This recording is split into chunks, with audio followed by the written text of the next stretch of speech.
This video is sponsored by Stamps.com, the service that I use to print postage right from my home. It is amazing, and to sign up, all you have to do is go to Stamps.com/companyman for a special offer that includes a 4-week trial, free postage, and a free digital scale. The link is in the description.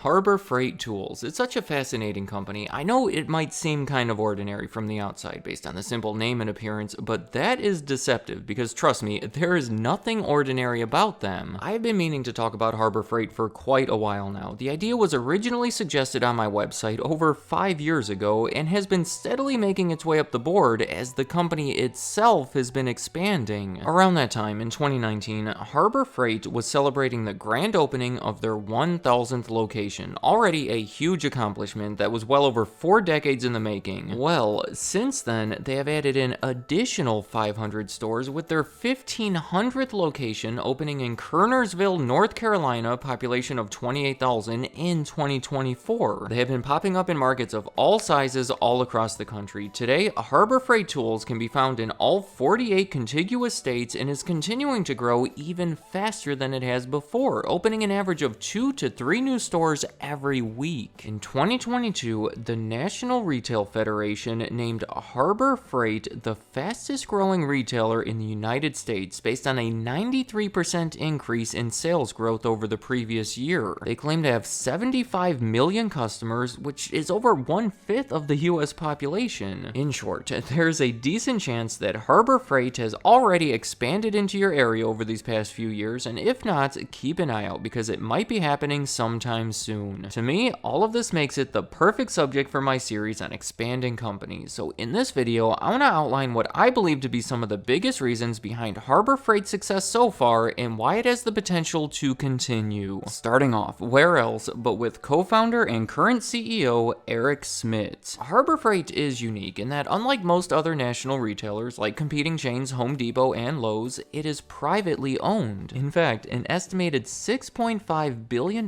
in annual sales, according to Forbes, makes it the 86th largest private company in the country. As far as I could tell, it is 100% owned by Eric Schmidt, giving him a net worth of over $10 billion, placing him on Forbes 400 list of the richest people in America. And he is one of only 32 people on that list with a self-made score of 10. All of these numbers are impressive and almost too large to comprehend. He co-founded Harbor Freight in 1977 when he was 17 years old, straight out of high school, with his father, Alan Schmidt. Now, Alan had an extensive history working in retail and was already operating his own small business selling tools that Eric was helping with. But here, they came together as 50-50 partners to start a mail order business where customers would exclusively order tools over the phone from a catalog. After 3 years, in 1980, they opened their first physical store in Lexington, Kentucky that resold items that were returned by their customers. In the following decades, they slowly scaled the business, shifting away from the catalog model by opening new stores further and further away from their home state of California, supporting them along the way with increasingly larger warehouses and distribution facilities. Also over that time, Eric Schmidt was gaining more control over the company from his father. In 1985, he became the president of Harbor Freight, and in 1999, he bought out his father's half of the company, becoming the full owner with the qualification that his father would remain on the board of directors and maintain final say over all the major business decisions. Right there, when Eric Schmidt took control, Harbor Freight started aggressively expanding. It was a whole new strategy where he started opening stores further and further east, wisely targeting areas where they had a high concentration of existing customers from their catalogs. In just a few years, their retail presence grew from 13 states to 40 states, and Harbor Freight quickly became a national brand. It was a much riskier, less conservative approach that leads me into my next reason: reinvestment and debt. Trust me, there's a lot to sort through here, and keep in mind, it is a family business that has never publicly reported their figures, but from what I can gather, Alan and Eric Schmidt had a very contentious history and opposing viewpoints as far as how to handle money, which clearly can lead to problems when trying to operate a large business together. See, Alan Schmidt, the father, was very frugal and risk-adverse, likely stemming from his experiences as a child growing up during the Great Depression. discretion. Early on, that is how they approached the business. Reinvesting all the profits and staying out of debt helped them weather the tough times and slowly establish a strong foundation. According to Eric, we were doing great, and every penny we were making we put back into the business, not borrowing a dime from anybody. We lived like paupers until it was a $500 million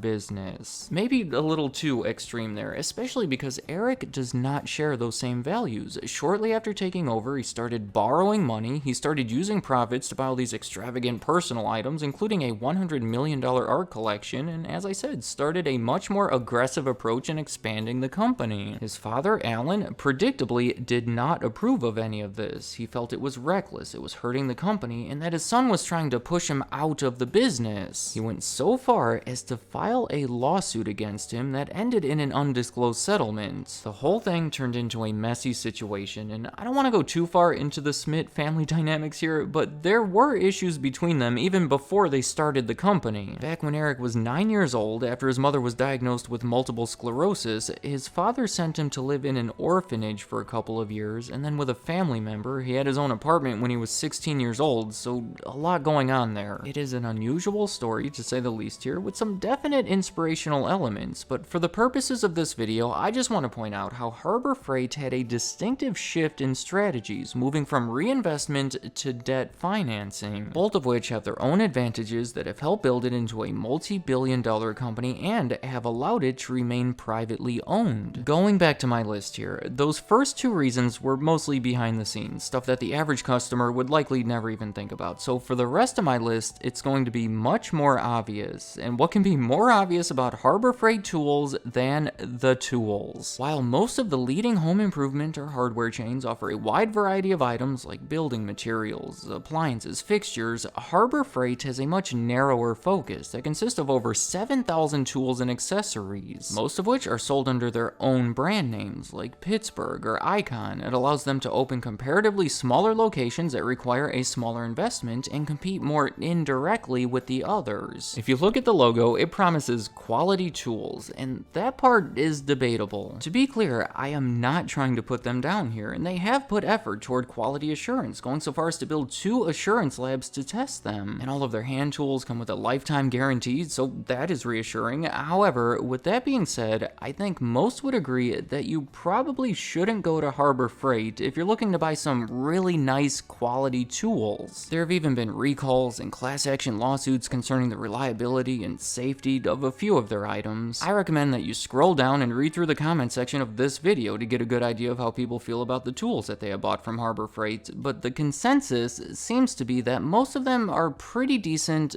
for the price. Tell me if you agree with that, because it blends right in with the next reason on my list, the low prices. In fact, if you look back at the logo, the other part of it says lowest prices, because Harbor Freight is America's largest discount tool retailer. Way back when 17-year-old Eric Smith was helping to get the company started, he took a trip to Japan to meet some of the tool manufacturers, started building direct relationships with them, and to this day, that is how they keep their costs down. It is the whole thing that I'm sure you've heard many times before, where they buy directly from the factory, cut out the middleman, and pass the savings on to the customer. Over the years, as they have scaled the business, they make larger orders from the factories, and that makes it even cheaper. Most people will agree that the prices at Harbor Freight are generally lower than most competitors. They say up to 80% lower, and that is significant. According to the company, oftentimes Harbor Freight's tools come from the exact factory that other brands buy their tools from, which means quality is just as good as the competition.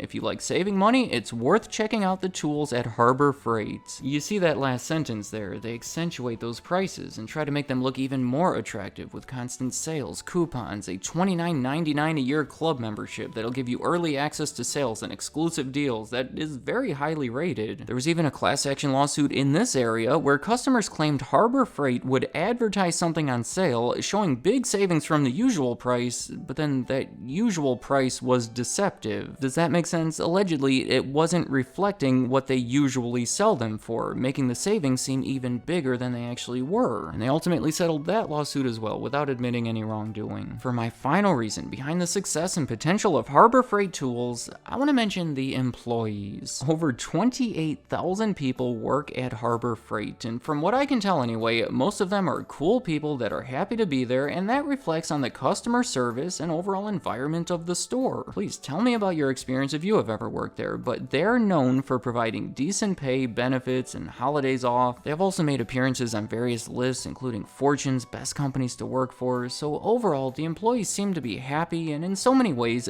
that contributes to their success. Let me know in the comments, what do you think about Harbor Freight Tools? Have you been among their 75 million customers, and if so, what specifically attracts you to the company? Is it the quality tools, the low prices, friendly employees, a combination of those factors, or is it something else that I failed to mention? Also, I think an appropriate question would be, what do you see for the future of Harbor Freight? They're quickly becoming a household name, so will they continue along that path, or do you think that there will be future obstacles that they'll have a hard time overcoming? Are you hopeful that they'll expand into your area if they haven't already, and do you envision yourself becoming a regular customer and contributing to those $6.5 billion in sales? And any other thoughts you have about Harbor Freight Tools or anything else in this video, leave them in the comments. I'd like to hear what you have to say. Stamps.com is today's sponsor. You know, sometimes it is hard to find that right work-life balance, especially for anyone running a business. It can take up so much of your time, and no matter how much you accomplish, it seems like there is always something else that needs to be done. Well, Stamps.com can help with that problem by streamlining your postage needs and making your business more efficient. You can use it to take care of mailing and shipping whenever, wherever you are. All you need is a computer and a printer, or even on the go with the Stamps.com mobile app, or as I call it, your 24/7 post office, but you know, better, because there are no lines, no traffic, no waiting, and rates that you cannot find anywhere else. I'm talking about up to 89% off USPS and UPS. To get started, simply go to stamps.com/companyman for an amazing offer that includes a 4-week trial, free postage, and a free digital scale. Be sure to click the link that is in the description.